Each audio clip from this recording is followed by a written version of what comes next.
Oh, good morning mga idol. Sa taga saan sir nga? Pagbilaw po. Pagbilaw. Sa Ilayang Pulo. Sa Ilayang Pulo po, Pagbilaw, Quezon, Barako. Paanda rin mga kuya, isa pa. Pakinggan natin maigi.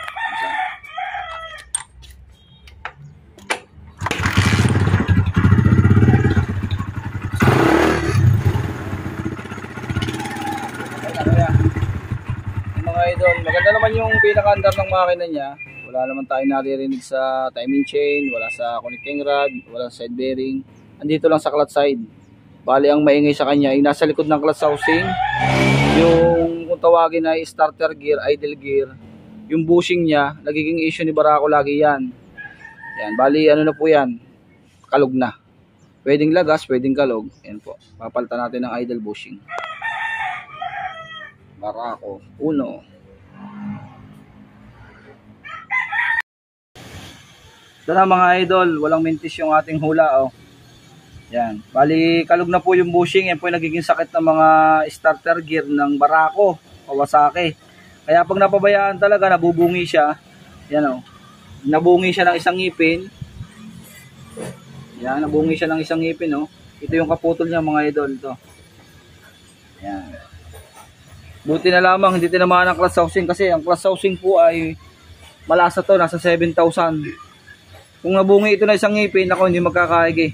Magpapalit, hindi maaaring hindi magpapalit. Ang problema kung walang pampalit, yari. Masakit-sakit sa bulsa. Magagawa ng paraan ng hindi oras. Ito mga idol ang papalitan. Ito, idle gear. Alright? Ito mga idol, napalitan na natin yung idle gear pati yung bushing. Yep. Ang nilagay natin ay pambarakuan na idle gear. Tapos ang ginamit natin bushing ay yung mga steel bushing na ito. Ito po yung pangalan niya. Ito po yung first number mga idol na original.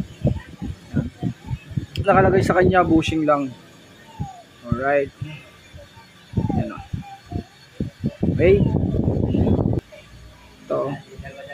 Tapos class lining po, genuine mga idol. Yan. Yan po yung genuine na class lining. Di Barako. Hintayin lang natin yung class housing, pinare-rivets natin. Shoutout po kay tatay at kay kuya. Yan. Shoutout po. Ayan mga idol oh. Yan, dito na kayo magpa-rivet sa Ninong Berhel Machine Shop yan. Kita niyo naman oh, gumagawa ng sariling rivets. Yan. Talagang matindi. Walang kakalog-kalog mga idol yan. Yan. Barako. Kahit po Raider 150 gumagawa po dito ng mga ganitong rivets. Mga idol oh. Yan, paparinig natin. Sasabihin natin ang totoo kung may maingay pa o wala. Idol, ano may maingay may wala? Ayos na. Sabihin mo ito to. Ano? Alright, so yan. Okay na mga idol, no? Wala na. Tambutso na lang ang maingay. Tanggal yata sa aray niyan. Ayun, no? Pero yung ginawa natin doon, okay na.